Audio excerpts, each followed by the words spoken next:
10,000 pounds per square inch. That is the pressurization of a hydrogen tank on board the Toyota Mirai, a hydrogen-powered fuel cell electric. To get to the point of JC's question, since hydrogen is between 14 and 16 times lighter than air, it immediately vaporizes in the air if there's a leak. Even in the case of a vehicle fire or crash, the chances of leak hydrogen combustion are virtually non-existent. Let me talk about this for a minute. The big question, his concern was, what would a highly pressurized hydrogen tank do if it was T-boned by a truck?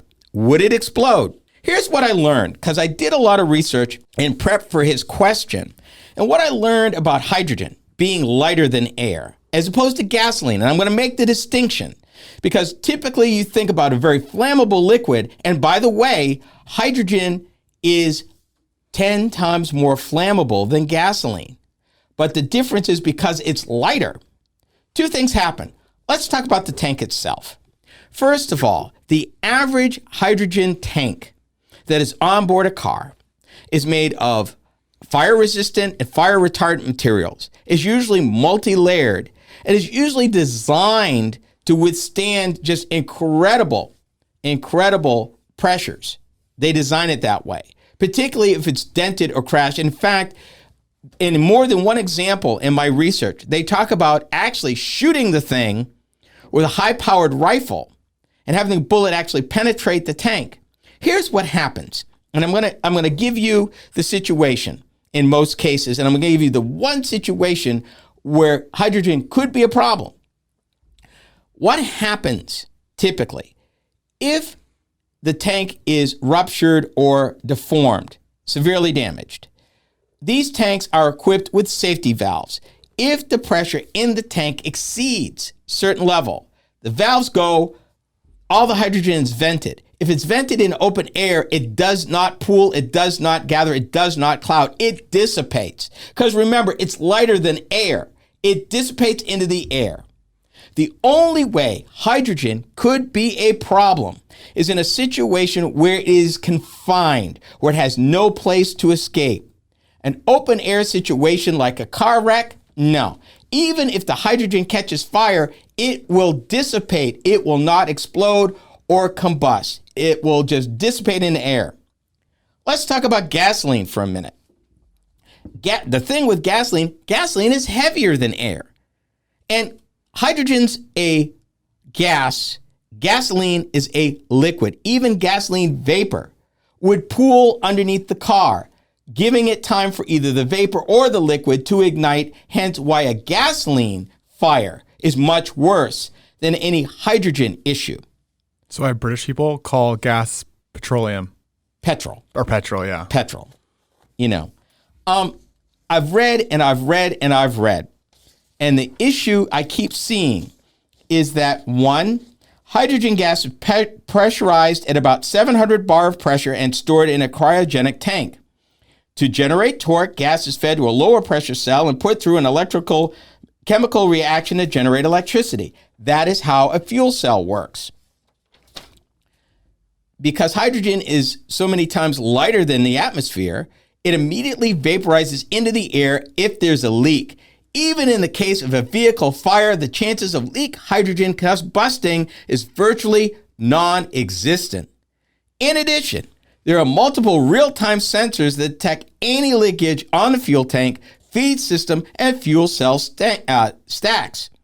If a hydrogen leak is detected, either during standard operation or an external impact that damages the feed system, the driver's dashboard display puts up a warning.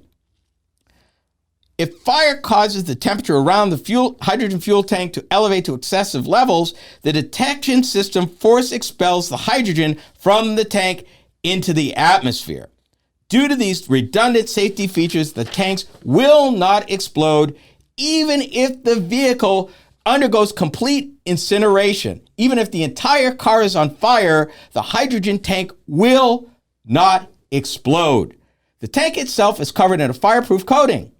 In terms of vehicle fires, leaks, and explosions, hydrogen fuel cell vehicles are measurably safer than gasoline combustion vehicles. This is not my opinion. This is from several automakers. This is from independent scientific testing where I read the research in where they go into way more detail and way more in the weeds than we got time to discuss. But the bottom line is this. The only way ever that hydrogen could pose a problem is if it's in an enclosed, tight space outside the tank where it could not vent. That would be the only way that could happen.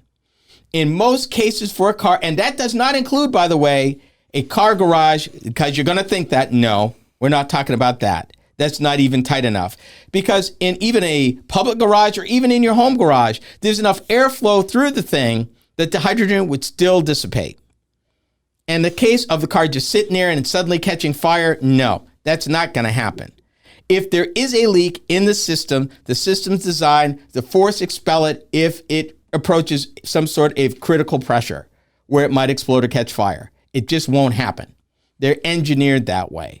And they've showed, in fact, I saw a video where they took a hydrogen-loaded rail car and actually derailed it on purpose with force and tried to puncture it.